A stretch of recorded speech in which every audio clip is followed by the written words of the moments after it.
Hello and welcome to This Day, a history show from Radiotopia. My name is Jody Avirgan. Here we are, 50 weeks that shaped America, week 11. Now, last week we were in 1998, and this week we stay in the fairly recent past as well. Let's jump ahead 10 years to the spring of 2008 and the Democratic primary between Barack Obama and Hillary Clinton. By the time the race reached this time of year in March, Obama had been on a roll. He was winning lots of primaries. He was amassing a lot of superdelegates. I don't know if you remember those, but Clinton was still making it interesting, winning a few primaries here and there, and the press was certainly very interested in a narrative that the race was still very much a toss-up, which may be why a certain story exploded into a full-blown scandal in the second week of March. ABC did a report that week in which they featured clips of Reverend Jeremiah Wright of Chicago, clips from sermons in which he said things like, "Not God bless America, God damn America." And he talked about 9/11 as being a result of America's, quote, chickens coming home to roost. Well, it turns out Reverend Wright was Barack Obama's longtime pastor. He had married Barack and Michelle Obama. So for a week, this festered as a huge scandal. Obama was kind of on his back foot, having to respond to it on the campaign trail and in the news. And then on the following Tuesday, Obama scheduled an event in Philadelphia and delivered a long speech called A More Perfect Union. In it, he denounced Wright's remarks, yes, but he also took a big step back and talked about the history of slavery, racism, and racial resentment in the United States. Now, the tidy narrative is that with this speech, Obama put the Wright controversy behind him and went on to become the first black president.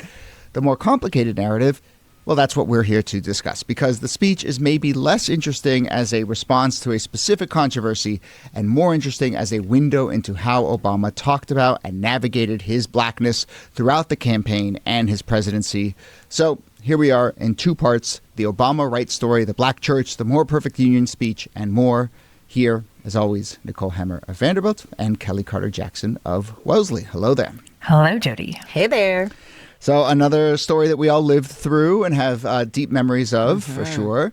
And actually, Nikki and I both have kind of like reported in a sense on this as well. So when I was at 538 at that time, I was covering the 2016 election. We did a series of documentaries on key electoral moments from the past. And I did a long audio doc about this speech where we did a kind of TikTok of how it all came together and talked to John Favreau, the speechwriter, and David Axelrod and other commentators and so forth.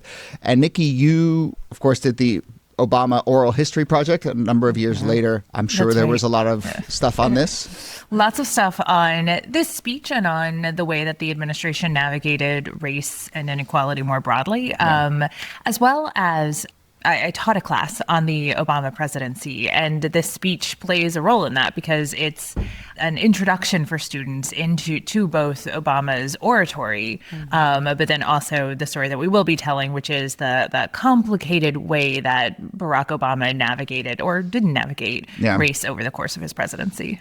Kelly, you use this in your classes even to this day? I use this all the time. Every time I teach like my African American or survey course, we talk about the role of the Black Church. Jeremiah Wright is a feature in that. And even when I do my Black Women's History course, we cover Michelle Obama's Becoming, and there's a section about that in her memoir as well. And so it's a juicy topic in class because a lot of students are not, they don't have this cultural memory of the Black Church or of Barack Obama. Of all of it. At this point, of all of the above. But I think every time, it's so funny. I was telling my husband, every time I have to do something and I feel like it feels so recent, like, oh, that was just 5 years ago and that was 10 years ago. And it's like, no, that was 18 years ago. That was 20 years ago. And I'm like, oh my God, I'm getting old.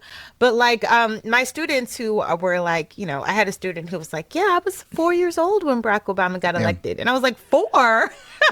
So, there's that too. The time difference explains their misunderstanding. I feel like this part of the conversation needs a little bit of a trigger warning because I go through that same thing where I'm like, oh, it was almost 20 years ago. Yeah. Oh. Yeah. Well, we will get into that. I also think part of this story is that the kind of like narrative of it immediately got set into space. Sometimes, it's like you got to wait 10 years or 20 years for the kind of like tidy narrative. But this had, as I said in the intro, kind of immediate narrative around it that I think is worth interrogating and making a little more complicated, which we will start to do. We're going to go right to the writing of this speech and the moment that Barack Obama wrote that speech. And Nikki, since you kind of got in the weeds with the Obama, are we assuming he wrote this on did he write all his speeches in like long form on legal pads? Is that right? Legal pads, okay, yeah. So there will be some legal pads here and some Blackberries. We will get to that right after the break. But before we take the break, let me remind listeners that we are posting full video and audio of this in advance, ad-free for subscribers of our newsletter. So there's a version of the newsletter that is free for everyone to subscribe. You get it on Thursdays. But if you become a paying subscriber to the newsletter on Sunday afternoons, we will email you the full version of the upcoming 2-part series, ad-free, full video, and a special RSS link if you want to just listen to the audio of that in your podcast feed. And actually, I was thinking about that 538 documentary that I made 10 years ago on this that doesn't exist online anymore because they've taken it all down off the 538 feed and 538 has been shuttered. But I have my hands on a copy sitting in my Dropbox.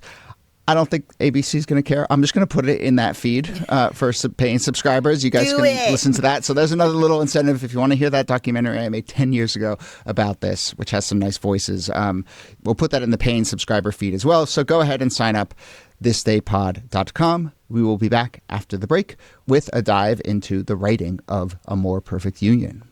All right, let's go to the week of March 10th. 2008. This controversy had been simmering for about a week, and as I mentioned, it caught Obama off guard a little bit. And then we start to get to the end of that week where this controversy had dominated, and it's Friday, March 14th, where Obama makes a decision. Yeah, Obama had spent the entire week fielding questions. Every time he would go to an interview, it would be questions about Reverend Wright. And he realized by the end of the week that he had to do something to address what was becoming a controversy within the campaign. And so he calls David Axelrod, who is one of his senior advisors on the campaign, and says, look, I want to give a speech about Reverend Wright, but I don't want it to just be about Reverend Wright. I want to fold it into a broader statement about race and this campaign.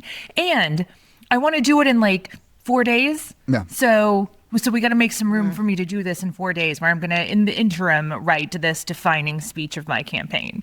So there's already some narrative drama packed in here because he's racing against the clock. Well, and pour one out for the people who have to book a venue in 3 days, and they end up booking the Constitution Center in Philadelphia. Pretty good venue. And pour one out for Jon Favreau, who is the speechwriter who had been working with Barack Obama for years. You might know him now from Pod Save America, but he had been kind of so intimately and closely working with Obama on speech writing. He understood Obama's voice, and he is given this assignment on a Saturday morning when Barack Obama calls him. And basically, Obama is like, okay, I've got this speech in mind, and I want you to draft it for me. And then just over the phone gives him a detailed outline. Okay, I want to cover this point, and as a sub point, I want to do this, and then I want to do this, and then I want to do this. And then sends Jon Favreau, this 20-something white guy, out to write the most important speech on race in America that certainly we're going to get in the 2008 campaign. Yeah. And Favreau does this. He goes off, he writes it, sends it back to Obama, who then works through the night on making his revisions, introducing his own stories, figuring out how he wants to balance, as we'll talk about, the racism against Black people and the racial resentments of white people. And then they put the finishing touches on it, and off it goes. Obama's I'm saying what I'm saying. You guys can tinker around the edges, but this is the message I want to give. Yeah. So one of my favorite tidbits in all this is that on Sunday night now, so he dictates it to Favreau on Saturday, gets a draft back. On Sunday night, Obama puts his kids to bed, and then he starts writing, and he gets about halfway through and goes to sleep at 2 a.m. So, I put my kid to bed and I watch some Netflix or some NBA basketball. Obama stays up till 2 drafting this speech. And then the next day is Monday, March 17th, and they have a full day of campaigning in Pennsylvania. So it's not then again until 9 p.m. that he gets to go back to the speech, which is the night before he's set to give it. And in the documentary that we made, we spoke with David Axelrod, and he talks about how they get back to the hotel at 9 p.m., And he says, Obama goes off to his room to write the speech, and I go to the bar to worry. And then at 2 a.m., he wakes up and he checks his BlackBerry, and there is the full draft of the speech with that note, as you said, Nikki, like, this is basically what I want to say. Tinker as you want. And there's actually a document out there that shows the changes that were made at that last minute, and they're very, very minor. Basically, Obama, especially the personal stuff, they weren't going to mess with that. No. And so, he then finishes it at another 2 a.m. night, back to back.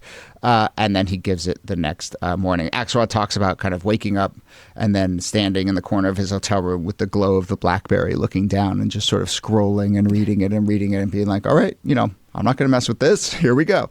Yeah. Now, we've walked right up to the moment that he's going to give the speech. And as I said, in the second part of this series, we will get into what he said, what the impact was, some of the passages that we find, most interesting. But let's circle back now and sort of get a sense of how we got to this moment. And I think it's important. Obviously, this is a scandal that revolves around Barack Obama, but also his relationship with Reverend Jeremiah Wright. So I want to spend a little time getting to know Reverend Wright. And so, he is from the Philadelphia area. His dad was a minister. His mother was a teacher. I think he was born in the early 40s.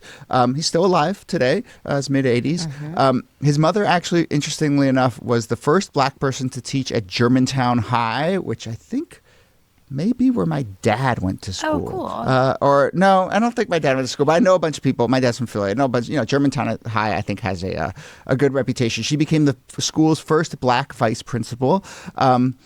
67, Wright enrolls at Howard University. Anyone got anything to say about Howard University? Okay.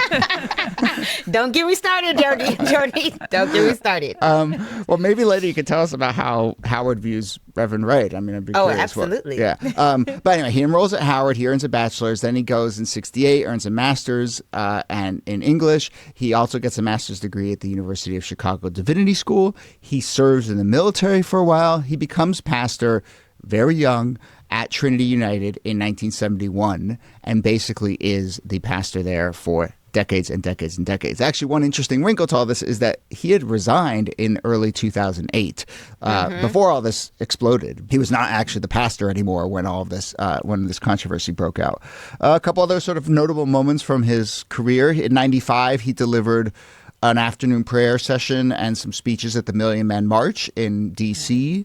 And in the late 80s, he was doing a lot of community organizing work, and it's kind of when Obama was brought to the church and first started to fold his way into that world in the late 80s and certainly through the 90s.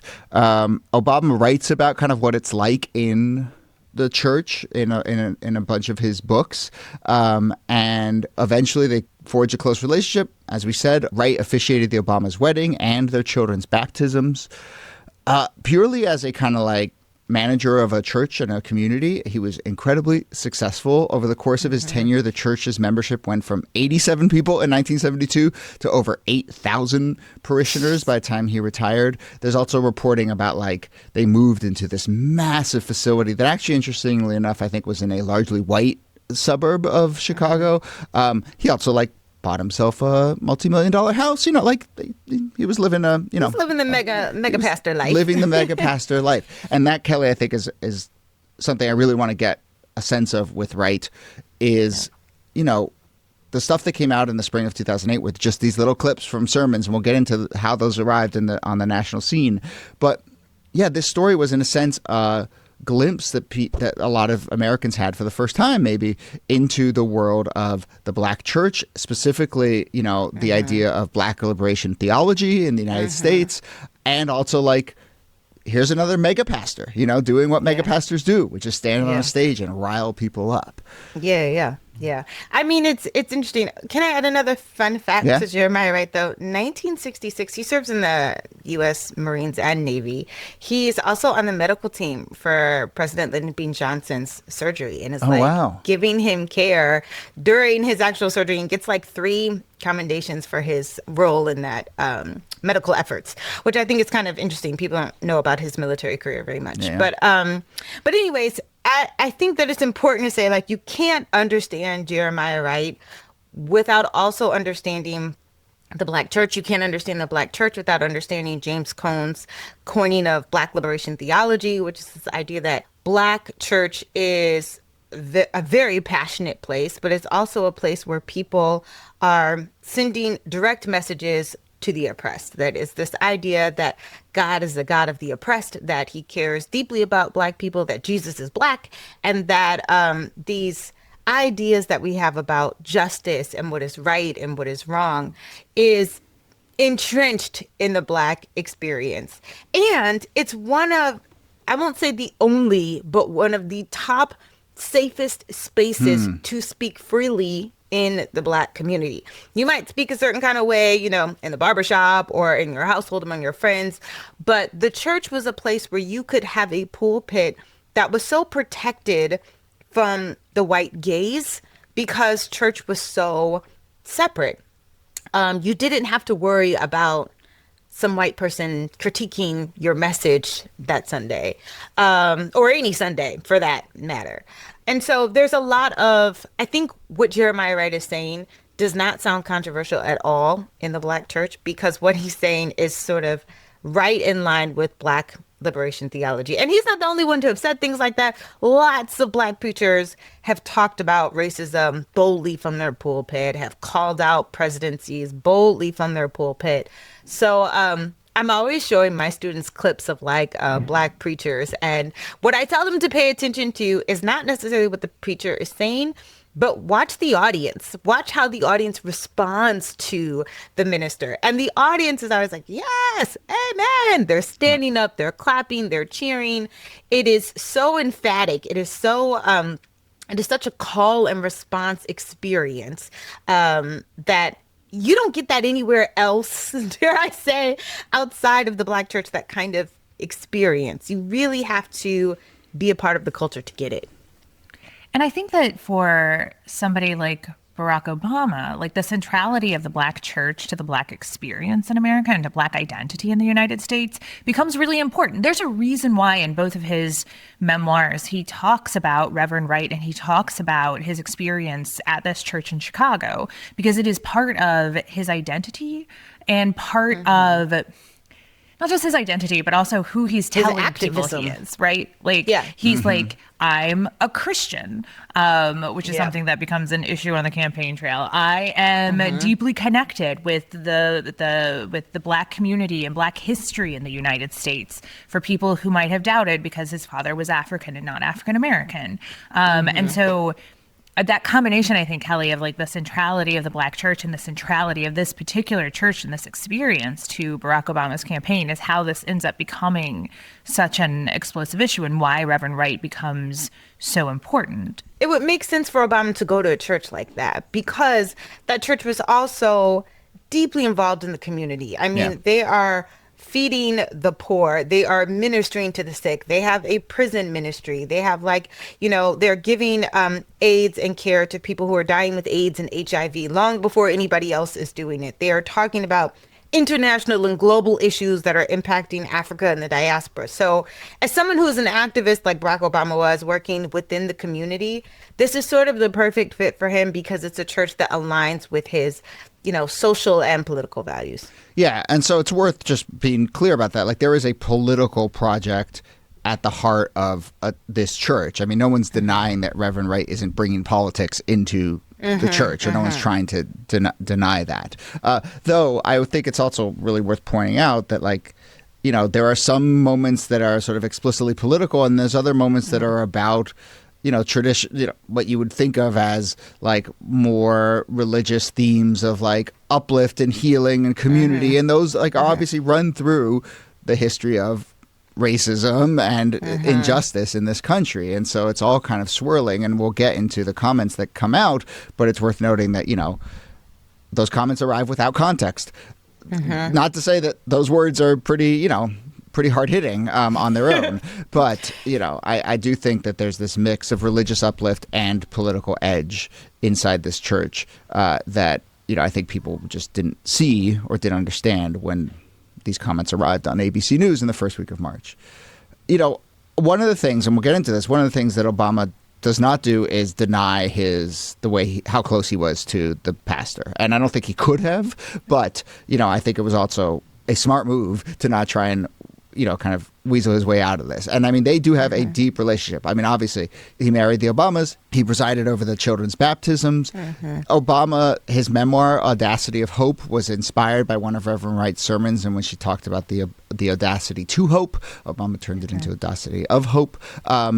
Wright was scheduled to give the public invocation before Obama's presidential announcement. The night before, Obama withdrew the invitation. I don't know exactly. Do you know, Nikki, why he may have done that? Was he already? It actually has to do with the surfacing of these videos. So they were kicking around even. Yeah, they came out very early on. Yeah, matter of fact, throughout the election, you start to see them distancing themselves. Which is really sad, because I can't imagine having a friendship that, this is the person that married you, this is the person that baptizes your children, and then you're kind of like, hey, beat it. Like, I mean, I'm sure it didn't go down like that, but, the idea that you have to sort of put space in between your relationship, I'm sure is painful. And that's one of the powerful things about the speech when we get to it, is that Obama kind of wrestles with that in front of us about how he's going to grapple with this and how he's going to distance and so forth. Wright did serve on on Obama's African-American Religious Leadership Committee, and still was when these tapes came out, finally broke through on ABC, and then he was kicked off of that. But yes, I think they clearly have a deep relationship, and Obama didn't try and really deny that. Though, well, let's get into what happens when these clips surface. Obama does say he was never in the audience for the specific phrases that caused the most controversy, which is an interesting parsing. But when does America writ large start to really kind of hear about who Reverend Wright is? It's March 13th, 2008. Right. And this was, as I indicated before, these tapes had been there as kind of oppo research trickling around. Conservatives had been talking about them, but they didn't really break through for whatever reason. And then on that Thursday morning, ABC's Good Morning America, so the morning show, has this expose that they run that shows these old tapes of Reverend Wright, because all of his sermons were up online, just to share with people, right? To share the sermons in the church with people. And they come up with these old videos. And the big one, the one that got played again and again and again, was Wright saying about Black Americans, the government gives them the drugs, builds bigger prisons, passes a 3-strike law, and then wants us to sing God Bless America. No, not God Bless America, God Damn America. And this, along with a critique of U.S. foreign policy that led him to invoke the line, America's chickens are coming home to roost, about 9/11, become the sort of two tapes that people latch on to say, here's Obama going to this church in which the preacher is saying, God damn America, and that America deserved 9/11. And that becomes kind of the core of the controversy, because they're saying these are radical statements, and these radical statements are now attached to Barack Obama, and that becomes the problem for him. And we should point out these speeches were given in 2001 and 2003, a number of years before, but worth that context. We should also say that, like, right after September 11th, I would argue, and I don't have data on this, is the highest church attendance in the country. Like, right after 9/11, everyone has found themselves in a pew somewhere, because everyone is freaked out about sort of like, what is the state of the country? And so a lot of Black ministers are addressing this kind of like comeuppance that the United States is experiencing because of its own foreign policy agenda. And what Kelly was saying earlier about like the Black church being a place that doesn't have the white gaze, well, these videotapes are now like exposed to the white gaze, right? And you have the sort of like white viewers suddenly seeing into this church, but only seeing these couple of different like tiny clips from a couple of different sermons. Yeah. Add this to the long list of examples that once there's video, it makes such a huge difference. And it's funny, the video was sitting there. I actually went and looked on the Trinity Chicago Church website to see if these videos are still up. I couldn't find them. You could find them on YouTube, posted by many of other people, but I don't know if they're still listing them in the archives. But yeah, they were just sitting there all along. And part of the story of kind of the political impact or maybe non-impact of these clips coming out in this particular moment we'll get into the timing of it all, but actually Tucker Carlson and other more, as you were saying, Nikki, more conservative journalists and agitators had been trying to push this a year before. And there's a question of like, if a year or 6 months earlier it had come out, it may have derailed Obama a little more than it did end up doing in this moment. And that has a lot to do with the electoral math as much as it does the kind of nature of the speech that he gives to try and turn this thing around. Before we get to the speech, let's talk about those kind of first 3 or 4 days where Obama is, largely speaking, on his back foot, trying to figure out how to respond to this. When you hear interviews and oral histories with his team, they are all sort of huddled around TV as all these clips are being played over and over, and they reach Obama, who's kind of out on the campaign trail, and he seems a little dismissive or just kind of like, oh, I don't feel like we. And they're like, they have this creeping sense. They have this sense of like, oh, this is going to be a big deal. And, it's only actually when he starts to do his usual kind of lined up news hits and realizes, oh my gosh, every single question is about this right thing, that then they realize, oh, okay, this is a big deal. And, I wouldn't say he stumbles in those early speeches, but he clearly isn't sort of operating from like concerted talking points. And he doesn't back himself into any lie necessarily, though people are definitely trying to catch him in the kind of like specific nature of his relationship with him. But, he very early on, as I said, is like, yeah, I know this guy. I went to the church for many years. Yes, he married me. Yes, he baptized my kids. No, I was not there for these particular speeches. And yes, I condemn those remarks that you played. But it's not enough, clearly. And maybe this is where we need to kind of fold in the fact that, as I said in the intro, like the race at this point is probably going to go Obama's way. It's sort of understood. But the media really wants every incentive they can to complicate it, make it closer than it seems, make it a scandal. And so they are going to hammer away with that because, we talked about this last episode. I mean, it's that's the nature of cable news, right? You're just gonna run with this stuff. I would argue, though, that there's a clear double standard happening in that when you look at how white preachers responded to 9/11 or how white preachers have spoken out about natural disasters and calamities, that same level of like controversial, racist, incendiary comments. I mean, pick anything from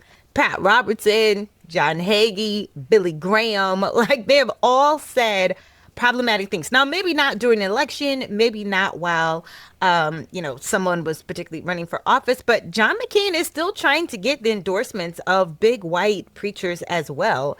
And I think that is never sort of explored or exploited, I will say, when we think about like who is supporting John McCain or who John McCain's church he attends. There's never any discussion about that. And that's where the double standard, I think, plays out quite considerably. And the comments aren't even that different, right? John Hagee is blaming Hurricane Katrina on America's sort of libertine values. It's the same kind of, it's different in a lot of ways, but it is the same kind of thing of like America has brought these tragedies onto itself. Pat so Robertson says the same thing. Sort of, Or blaming homosexuals for this is the reason why the country is so messed up because we strayed away from the Bible. Those were common threads that were said all throughout, and no one ever batted an eye when those things were said. Yeah. Of course, when you run it through the lens of race and the first black candidate, which we will get into, it, of course, plays in a much different way. And that is how this controversy erupted, was with a lot of people saying, oh, this is going to scare those even Democrat, more moderate Democrat voters that Obama needs, certainly the more centrist voters that he's going to need in the general. Language like this and Obama's affiliation with someone like this is going to scare those folks off. And this is kind of why I think the story broke through at this point in the race, because I think you're right to focus on media, Jody. Like, this is to a certain extent a media generated scandal. Like, I don't know that it was scandalous at its core. I think that the way that just like journalists and opinionators just would not let go of it, in part because they felt like they were making a political calculation. Like Barack Obama showed when he won Iowa that he could win with white people, but do white people really know what they're getting? Do white people really know how black he actually is? And can he survive like this kind of scandal related to his race? I think there's a reason it gets ginned up at this moment. And I think you're right too, that like the race was starting to settle in a way that just... He already had it in the bag. I mean, he was already going to win the Democratic primary. So there wasn't a lot of sort of will he, won't he sort of moment, because most of those votes had already been cast for him. And there wasn't a way that Hillary Clinton could sort of overcome his lead in that moment, or turn the tide in some significant way. Yeah, so I have some thoughts on that, which we'll get to. But I do want to linger a little bit on the kind of what is it about these comments that broke through. And I'm not going to deny that, you know, a lot of it is a media creation and played into a lot of the other rumors, nasty rumors, vicious stuff about Obama, you know, and his birth certificate and being a secret Muslim and all of that stuff. Like, you can't put that context aside. That said, to me, it seems like, and this is something I wrestle with a lot in trying to understand Obama, the idea, like, I think he did intersect with a lot of pretty radical politics in his youth. I mean, this whole, like, you know, Bill Ayers became this boogeyman as a sort of radical community organizer. I have no doubt that Obama and Bill Ayers, like, worked together and were familiar with each other's thinking, and that Obama was in those circles. So, you know, you can kind of couch this as a maybe media creation, but I don't want to deny the fact that, like, Reverend Wright is saying some pretty radical stuff on that pulpit, and Obama sat there and took it in. And it doesn't necessarily mean that everything your pastor says you agree with 100%, but I don't know. I've always wrestled with that, especially given kind of where Obama ends up and the moderation he ends up taking on. Like, but I don't know. I just want to say, like, this is radical stuff, or in a radical scene that he is coming out of. We can't deny that, right? I mean, I disagree slightly, and only in that I feel like white Americans have been largely oblivious to how black people think about them. And the country made it seem like, oh my gosh, black people may not like white people. Black people are resentful of white people. Black people think we would do this. And it's like, okay, so for the outlandish things like, you know, the government administering AIDS, okay, no. But syphilis experiment was real. Like the Tuskegee experiment and withholding medical care from black people was real. The idea of like how drugs have come into the black community, those ideas are real. So not everything that Wright is saying is some outlandish conspiracy theory. But even more importantly, I feel like white people have never had to reckon with black people's rage and anger regarding racism. For them, it's like, oh, that's just a thing of the past. It doesn't matter. And it's like every day of their lives, people are having to navigate white racist structural systems. Yeah. And that's just not a reality that white people have to pay attention to. And so when they see it like this, it comes off as hostile and extreme, and for a lot of black people it just feels like, yeah, that feels about right. You know? And just to be clear, when I use the word radical, I don't mean that it's not true. You know, I'm just saying that it's explicitly political and progressive, you know. Yes. And there's plenty of other people who just like go to church that doesn't engage in politics. So I just want to sort of acknowledge that Obama was in those spaces. Yeah, and he definitely, I think that there are a couple of different stories that are happening. One is this story of Barack Obama moderating. And that is like part of his path to the presidency. You know, take something like marriage equality, where he supports it in the late 1990s and then shifts away from that position. And so part of it is reckoning with his past, where he was tied to more leftist and more radical figures. And he is trying to move away from that. And so that makes Wright someone that he has to navigate through or around. And because Reverend Wright represents kind of the polar opposite of the politics that Obama is pitching, regardless of where Obama stands on these issues in his heart, he is pitching a politics of we shall overcome together in a world in which there's no red state, no blue state, and kind of no black America, no white America. And Reverend Wright is like, oh, there is a black America and a white America. Yes. And I think that's so interesting, Kelly. Just kind of 2 points on what you were saying about the church. One, I think it really, really matters that you had tape rather than just Wright's words, because I think that one of the things that was so shocking to many white listeners was how the folks in the pews responded, right? They are whooping it up in response to Wright's statements.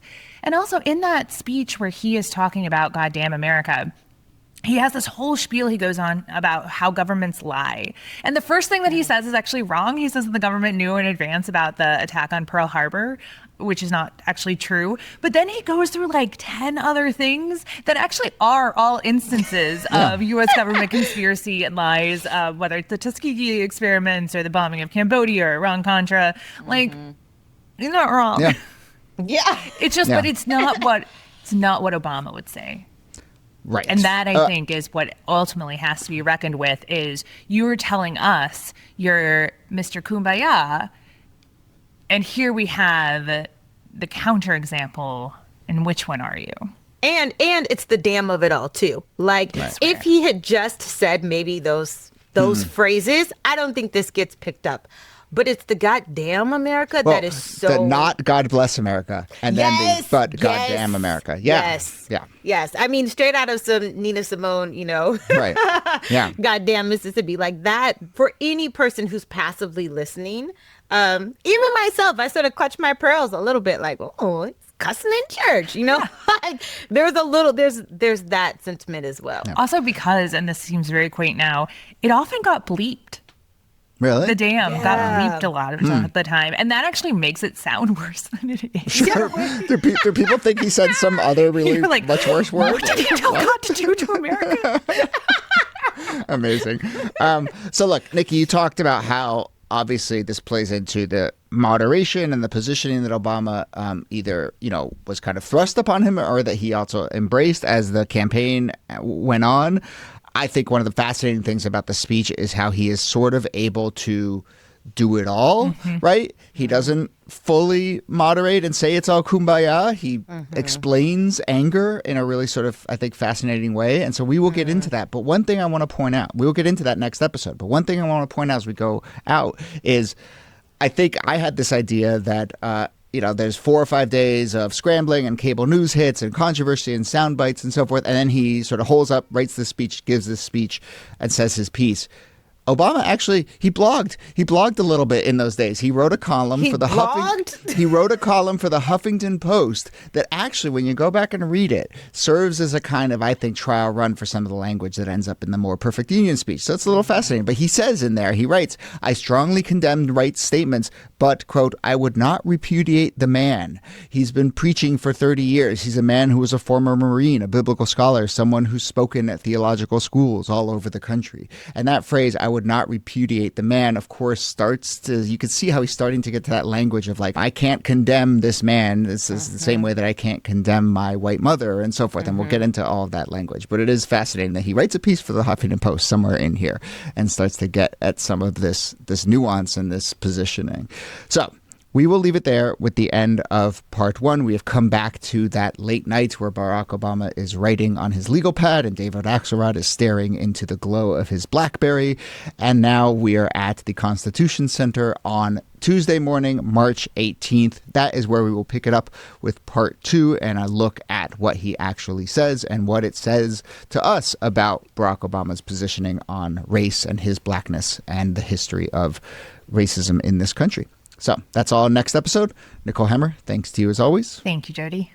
And Kelly Carter-Jackson, thanks to you. My pleasure. Hello and welcome to This Day, a history show from Radiotopia. My name is Jody Avirgan. Welcome to 50 Weeks That Shaped America. It is week 11, part 2. We are on March 18th, 2008 at the Constitution Center in Philadelphia, and Barack Obama is getting ready to deliver a speech that would come to be known as the A More Perfect Union speech. And in it, he has a specific task of trying to distance himself and quell the controversy around his former pastor, Reverend Jeremiah Wright.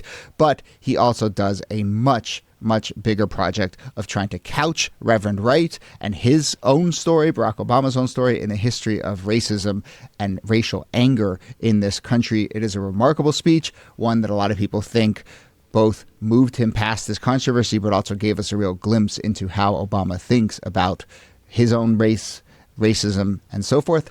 But let's get into it here, as always, Nicole Hammer of Vanderbilt and Kelly Carter-Jackson of Wellesley. Hello, Jody. Hey there. We mentioned the logistical challenge of booking venue at the last minute here. They do not go Four Seasons Total Landscaping. They find a proper venue, right? So you can find a real venue in the Philadelphia area at the last minute, correct? Indeed you can. You just have to double check your Google Maps to make sure you're at the right place. Yeah, he's at the National Constitution Center, which David Axelrod would later say, we decided if we were going to go down, we were going to go down swinging. And it felt like the right venue for this kind of speech because, as we'll talk about, Obama is going to make a deeply personal, biographical argument. He is going to spend a lot of time talking about race and racism in the United States, but he is going to couch it in this is the central problem that the Constitution and that the founding had to ultimately deal with and didn't deal with for a very long time. And so the Constitution Center is a really nice setting for this kind of speech because he really is going down swinging, right? He swings for the fences right from the start by making it about much more than just him or this controversy or this race, but he's like, it's about this core question of U.S. identity and history. I mean, the first words of the speech are a quote. He says, just right off the bat, starts with, "We the people, in order to form a more perfect union." And then he says, 221 years ago, in a hall that still stands across the street, a group of men gathered and with those simple words launched America's improbable experiment in democracy. So there he is doing the math, 221. Here we are at 250. We know how long ago that speech was given. And then he goes on, as he says, it's a good start. It's really good start. Right. And I think immediately signals to everyone, this is going to be about much more than just...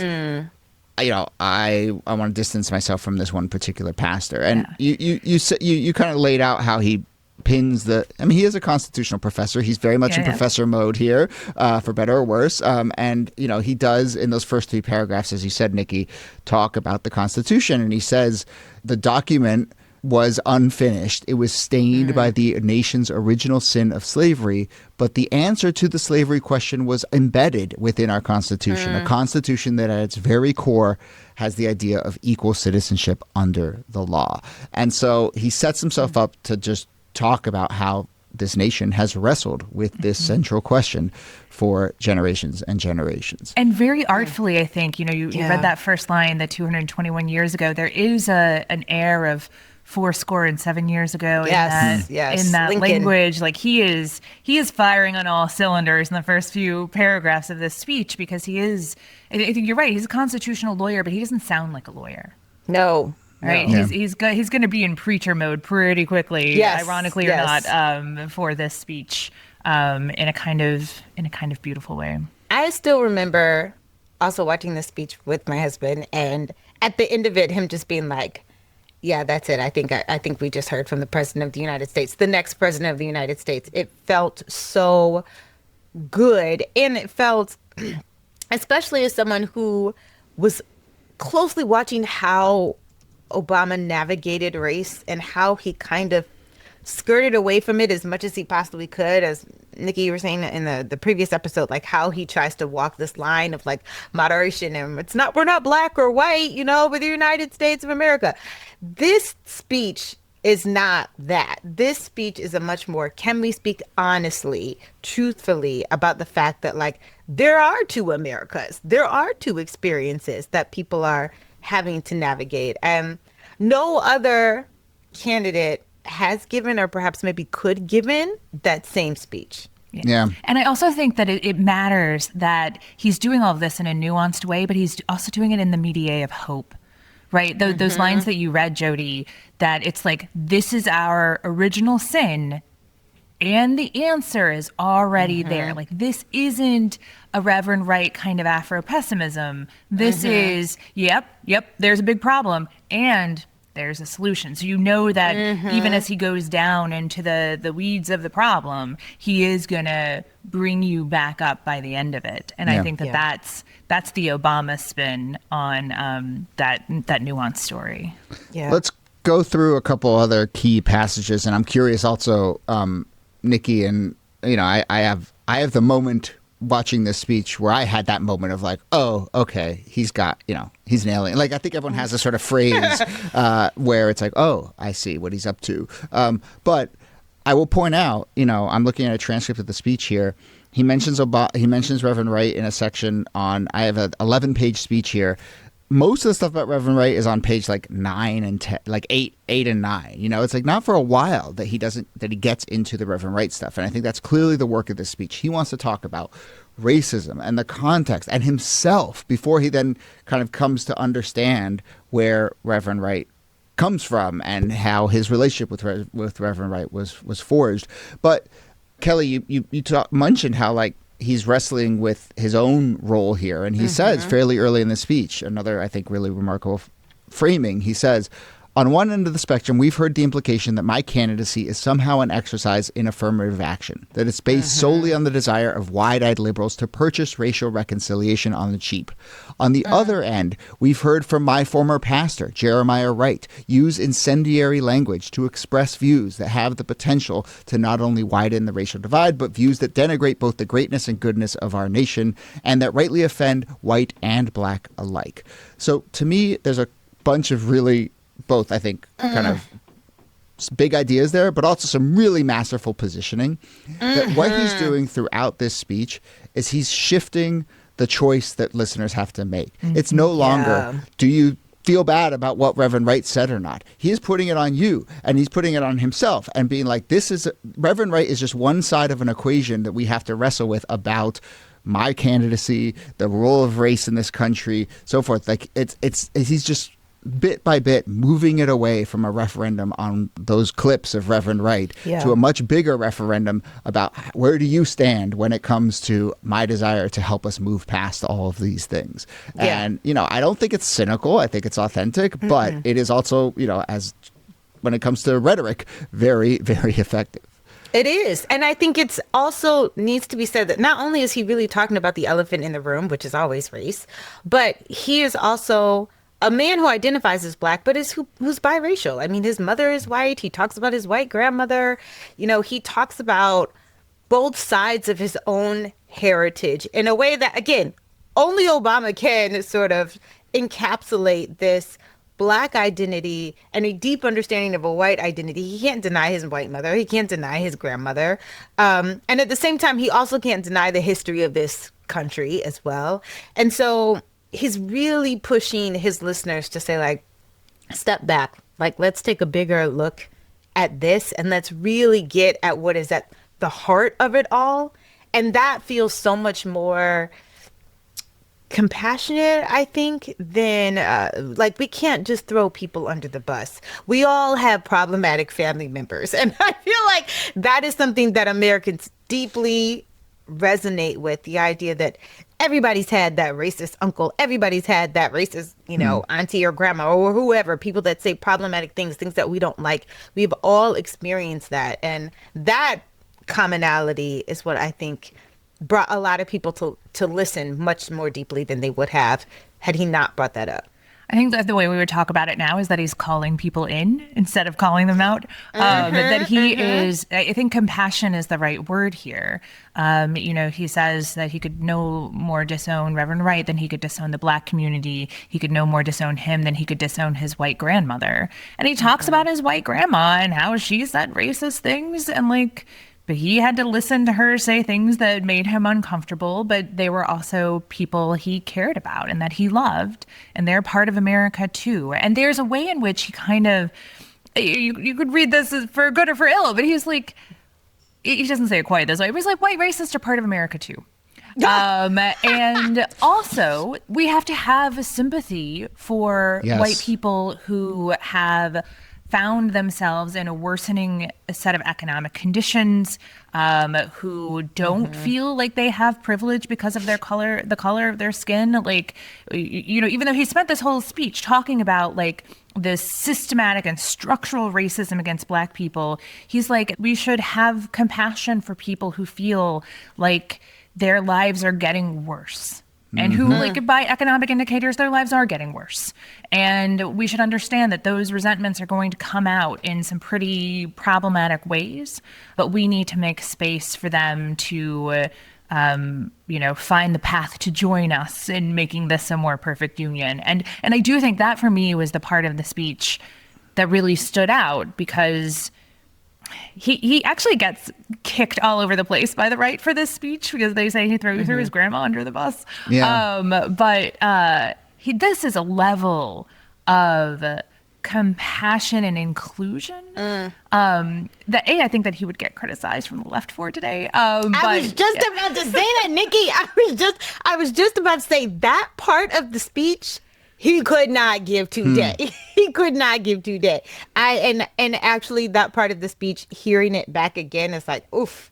I have a little cringe because it's not that white workers have not also been disenfranchised, but it's who we appoint blame to for that disenfranchisement as well, because oftentimes that blame is directed at immigrants, it's directed at Black people, it's directed at women, and it never gets at the heart of capitalism and never gets at the heart of the system itself that is responsible for creating this dynamic. And so I don't want to say this because it sounds bad, but like that sort of good people on both sides, that is where I'm like, I can't hang with you. Look, that's Obama, in a nutshell, a little bit. Is his instinct is to always go towards the reconciliation. But I think that is also the kind of masterful stroke of this speech is that he slowly shifts the conversation and the sort of thinking about this Reverend Wright controversy. He puts Wright in a context of Black anger. And, and then he says there's also anger for whites. Then all of a sudden, the listener's decision is not about whether I agree with Reverend Wright or not, or whether that scares me or not. It's, do I want to move past this anger? That's ultimately, I think, the question that he's kind of landing at, and the question that his campaign was sort of at the heart of his campaign was like, do you want to move past all of this? But all of this was no longer just a Reverend Wright thing. It was like all of the anger on both sides that come from, all these different places. And I've tried to put in all this bigger context. And that, I think, is just a really masterful reframing, and I think authentic to kind of his instincts, right? He doesn't want reckoning. He wants reconciliation, and he wants to move forward. I would just also say, Nikki, I'm remembering, that section where he gets personal and he talks about, I can no more disown him than I can disown the Black community, and I can no more disown him than I can disown my white grandmother, a woman who helped me and sacrificed for me, and then he goes on to talk about how she also held many racist views. I was working at the Brian Lehrer show at WNYC at the time, and we were carrying this speech live. And part of my job as a producer was to quickly get a transcript of the speech and then copy and paste sections that were notable and post them in a chat for Brian to then read back when the speech was over and pose questions. And I remember vividly that was the first section that we copied and pasted. We just it just jumped out at me immediately as connecting it to his personal experience. It was the moment for me where I was like, okay, here's what this speech is really about. And these are the Obama moves, right? We can recognize them from his memoirs. We can recognize them from his presidency. One is to lead with biography, and to offer his personal stories as a model for racial reconciliation in the United States, right? That it adheres in his own person, having a white mother and a Black father, right? That through his biography, he can kind of heal racial divisions in the United States. He can overcome racism in that sense. But also, too, that that move towards reconciliation that becomes a kind of both sidesing. You'll see later on. We did an episode on the beer summit. Oh, the beer summit. Oh my God. I was planning to mention it. Yeah, I was planning to bring it up. Oh man. And that's the same model, right? The white policeman acted stupidly, and maybe Skip Gates acted a little stupidly, and let's have a beer and get over it. That is just a kind of watered down version of this much more eloquent and much more meaningful and much more powerful speech. But underneath it all, there's a kernel of how, maybe not how Obama thinks about race and racism in the United States, but how he understands he has to govern and speak as a political figure around race. Yeah. Yeah. But it is also the case that he does not shy away from, I want to say defending Reverend Wright, but just really saying, here is the actual context you need to understand, and it is real, and it is valid, and it's how we arrived at this moment. And so, again, he just is able to do so many things in here that feel authentic and cohesive. But, I mean, there are lots of passages in here where he just talks about, he talks about redlining. Yes. He talks about all the, anger that the Black community justifiably feels. But then I think, to what we've been saying, there's this other passage where he says, he spends all this time talking about anger within the Black community. And then he says, like the anger within the Black community, these resentments aren't always expressed in polite company, but they have helped shape the political landscapes for at least a generation. Anger over welfare and affirmative action helped forge the Reagan coalition. Politicians routinely exploited fears of crime for their own electoral ends. So, he's stopping just short of being like, do you see the shit that happens in white churches? But like, he's kind of saying that, right? And he is doing historiography, right? There is a hint of the case for reparations in this piece, right? Like he's like, let's talk about redlining, let's talk about employment discrimination, let's talk about unequal economic opportunities, let's talk about the Reagan coalition. Like he is dropping some real heat here on, like, let's be really rooted in history in a way. Like, I don't know that there was a previous president who talked about redlining. No. Like, we think about it now, in part because Ta-Nehisi Coates' case for reparations was so powerful and like taught people so much. But we're well in advance of that here. Oh, we're years before that. Yeah. And I think what's key too is that, like, the difference that I see in the speech is, like, there's a difference between reconciliation and reparations. And I feel like what he's not saying is reparations. And that's part of the sticking point too, because reconciliation is kind of, can we all just get along, Rodney King style? Can we all just sort of like move past this in some way? But part of the resentment that can't or isn't dealt with is because there's been no repair. There's been no sort of replenishment from things that have been lost, or restoration for things that have been hoarded or stolen or what have you. And on top of that, it's still 2008. The economic crisis has hit the Black community particularly hard, like acutely hard. And there is no recovery for the Black community. And Jody, you even mentioned this on 538. Like, there was no recovery from the 2001 economic crisis for the Black community.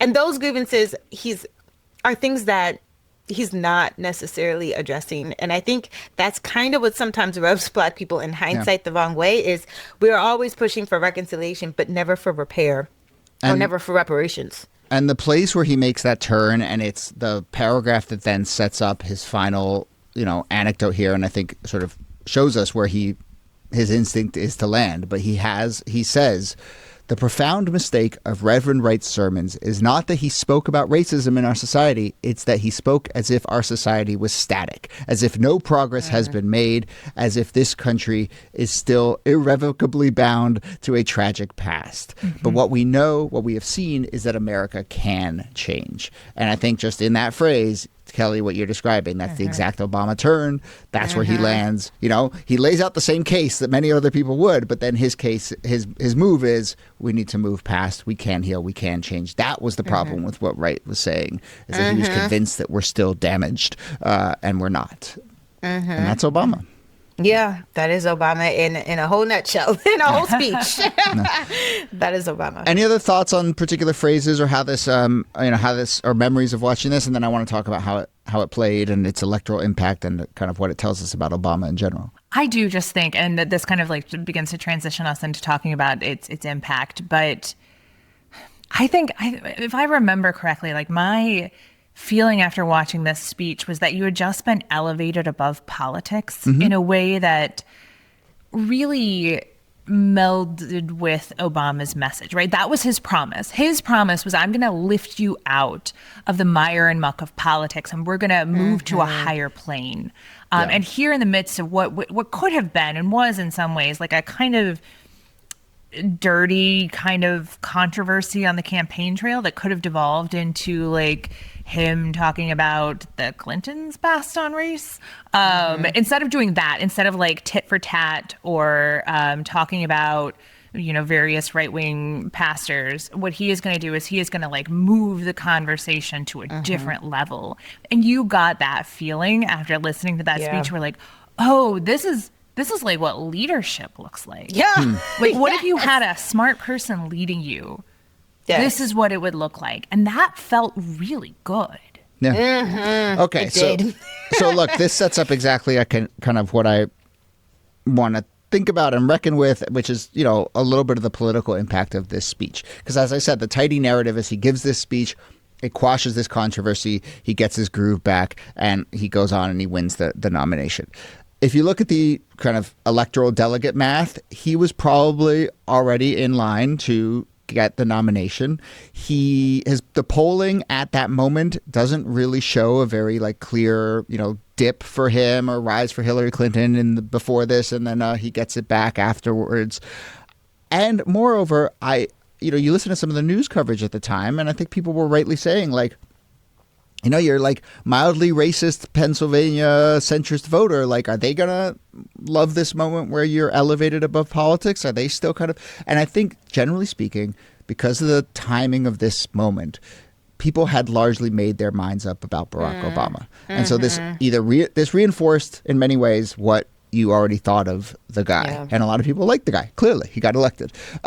So I don't think you can say that there's a obvious electoral impact here. The one thing I will say, and I think you can kind of say this was a speech that the elites loved, right? Us, the media, a lot of New Yorker writers, but also the one place where you can say, okay, maybe there was a impact on the primary is that whole superdelegates thing that I mentioned earlier, right? And those were a huge factor in that 2008 primary, and those were by definition kind of party elites. And I think this speech did have that same effect, Nikki, that you described on the superdelegates, and it probably prevented them maybe from getting panicked a little bit. So, I don't know if it shored up a bunch of primary wins and polling, but it may have sort of shored up the kind of elite consensus in the Democratic Party that, okay, we can feel good about this guy going forward. My only other thought, and I want to hear your thoughts both about the impact on the race in 2008 and also anything else, but to me, listening back to this speech and thinking about its impact is another reminder, and one that I think we really got reminded of by Donald Trump, that someone's vibe and their aura and their general, I don't think, average voters kind of took the deep lesson in racial resentment and reckoning and anger that he was laying out here and the imperfect nature of our Constitution. But I think they absolutely took the idea that this guy is authentic, he's competent, he's trying to rise above, and that's what people vote on. In many ways, for better or worse. And so I think this had an impact in that yes, and so this didn't have an impact necessarily in kind of logically working people through how to reconcile their feelings about the Reverend Wright controversy, but in terms of just reinforcing I like this guy, he's something different. I think it absolutely did do that. Because right or wrong, he is thoughtful. And I think people appreciate someone who is not impulsive and rash. Well, I mean, I know that hindsight is all these things are turns out they don't mind that much. But look, I almost disagree with you in that I think people appreciate someone who is the best version of themselves and is just themselves. Yes. And the version of that for Obama is thoughtful, and the version of that for Trump is rash. Yes. And in both cases, people saw someone who's authentic, and they were attracted to that. True. Also, we don't need to compare the two because Obama won by such a bigger margin than Trump did in either of his races. We don't have to pretend like they acquired the same. But I think just authenticity is huge. Yes. It's a huge part of this equation. Yes. And this reinforced his authenticity because that's who he is. He's a sort of, he overthinks things. Yeah. And there were different moments too. You're coming off of the Bush presidency when the idea of having someone who seemed to have it together, seemed very smart and seemed had a cool head in crisis. Mattered, right? There's something you would see again later on in the campaign during the financial crash that happens that September is that McCain panics, suspends his campaign, doesn't know what to do, and Obama just chews gum and walks at the same time. And so he's modeling over the course of the campaign what his leadership style is going to be. And it's a leadership style that people in that moment are attracted to. Absolutely. Yeah. And especially because one of the knocks on Obama during the campaign was that he didn't have experience. What he is showing you is that he's not acting as a rash young guy who really doesn't have his head on straight yet. Like, he really does have a sense of groundedness in this moment and in later moments that I think really matter for his campaign. I do think it's also worth talking, like, this speech kind of laid down a chit about Obama's willingness to talk about race that when he becomes president disappears. Oh my gosh. Gone. There is the beer summit, which happens very early on in Obama's first term. Yep. And then he just doesn't talk about race or racism for most of the rest of his first term. Yeah. He just won't touch it. He sees it as toxic to his presidency, and in some ways, he's not wrong. Like that controversy with Gates, does actually really harm his and that ratings. was a minor, like it was minor. Nothing. Actually, it had nothing to do with him. I mean, I think he learned the lesson. He was like, I tried to be as kumbaya as possible talking about race, and I still got painted as a black militant or whatever. Yeah. And then when he does finally speak on race again, saying that Trayvon Martin could have been my son, in these very moving ways, like that Trayvon Martin moment gets picked up by the right in really volatile and kind of gross ways, as Obama is a racially divisive. I was talking before we started recording, in 2010, Glenn Beck is calling Barack Obama as somebody with a deep-seated hatred of white people. So that's out there, especially on the right. But the Trayvon Martin moment is one where he begins to speak about race again, and then fast forward to the end of his presidency at the after the AME Mother Emanuel in Charleston. The Charleston shooting. He goes to a black church and he preaches. He gives the eulogy. And sings Amazing Grace. And both those were in his second term. I don't think you can discount that the Trayvon comments were in his second term as well. But it's also when the Black Lives Matter movement has its origins is during his second term. Yeah. And I think people had some sort of it's not possible to have a BLM movement with a black president. And I'm like, oh, it's absolutely about what happened. The backlash, it was immediate and constant and consistent all throughout his presidency, both terms. But people, I think that is the moment where the bubble was completely burst on this whole post-racial dream society that he was going to usher in. That speech he gives actually kind of gives hopes to this, well, maybe America can be, this sort of post-racial place or whatever. By the time you get certainly to the end of his second term, those ideas are completely gone. So what do you make then of the idea that, look, it is absolutely in Obama's instinct to kind of talk about all of us unified together, but also strategically, I think at some point he learned a lesson, told himself that it was going to be impossible for him to talk explicitly about race. That said, we just spent the last hour talking about a speech where he did talk explicitly about race, and it seemed to have come off pretty well. So, did he learn the wrong lesson? Could he have given more speeches like this throughout his first term? Should he be dinged for not more explicitly talking about race in the way that we saw that he's able to do in this speech during the campaign? I think that when he got into the presidency, he got a little shy about leadership, which is a weird moment to get kind of shy about it. But especially on this issue,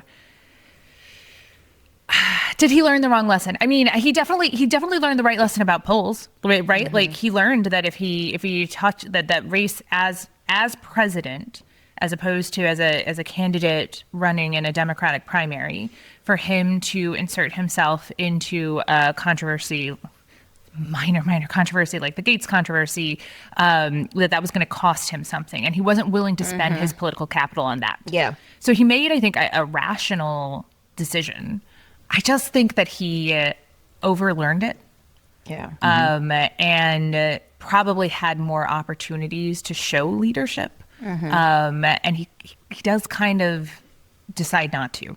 I feel like that's not just an indictment on him, but the entire Democratic Party that will not meet energy for energy what the Republican Party gives off. I mean, like when the Republican Party is in office, they're like, we're 10 toes down. This is what we're doing. We said what we said. And even if it's outlandish or whatever, they are all in.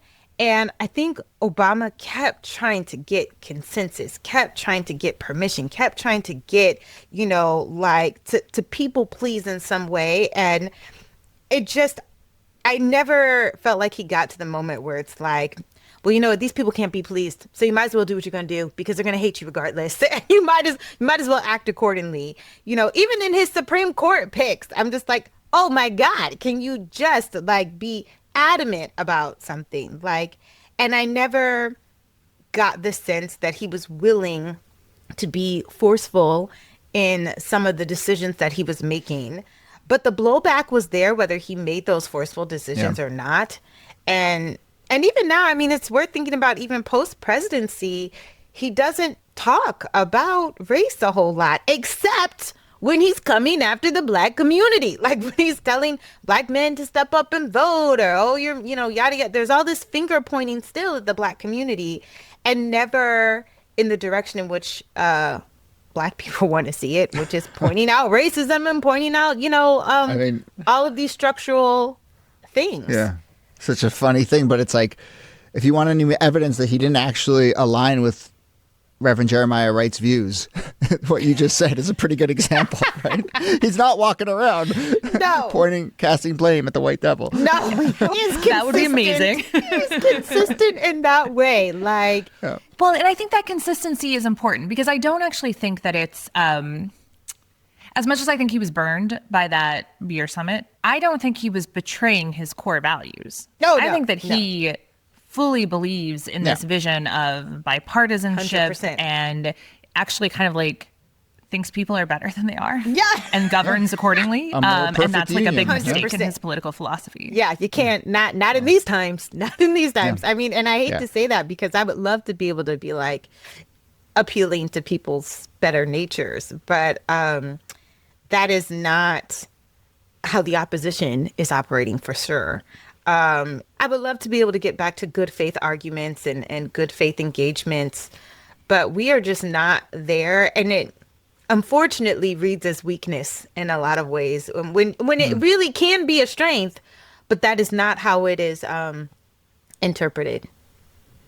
Well, that's a good note to end on because I think it highlights how long ago this feels, right? That a speech like this would be seen as strength and now I think would come off as weakness or just be impossible to give to begin with. Can I just say one more thing, like this little fun fact that like every year, not anymore since Jeremiah Wright has retired, but before he retired, every single year he spoke at Howard University. They always bring in a roster of preachers, and he was always a staple. I was always there when he spoke at chapel.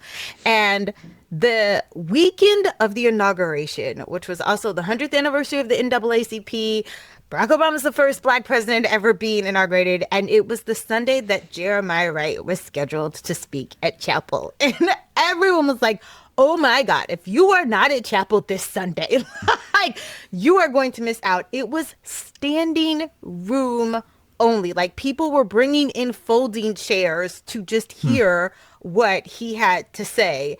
And it was one of the most unforgettable weekends I have ever had as someone who attended the inauguration and that chapel Sunday.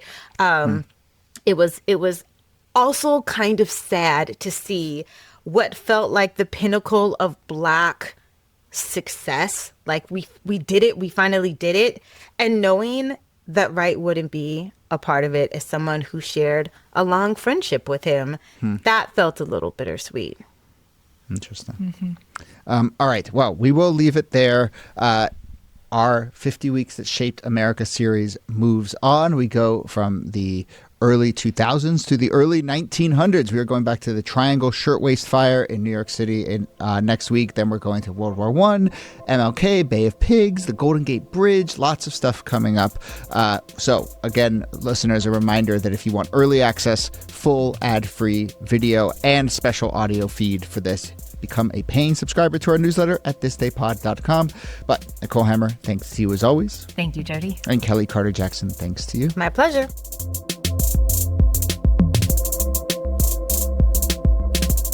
This Day is a proud member of Radiotopia, a network of independent, artist-produced, listener-supported podcasts. Don't forget to sign up for our America 250 Watch newsletter. Every Thursday, you'll get exclusive access to analysis and information about the semi-quincentennial, commentary from our team, and a list of fascinating things that happened that week throughout history. And on Sundays, for our paid subscribers, you get early, ad-free access to our 50 Weeks That Shaped America series, plus other bonus conversations throughout the year. Join in, find out lots more, support the show at thisdaypod.com. You can also follow This Day Pod on Instagram, Blue Sky, and on YouTube. Get in touch with ideas or feedback at thisdaypod@gmail.com. Jacob Feldman is our researcher. Kala Nakua does our transcripts. Special thanks to Audrey Martovich, Yuri Lasordo, and everyone at Radiotopia. Extra special thanks to you for listening, subscribing, rating and reviewing, and telling others about the show. My name is Jody Avirgan. We'll see you soon.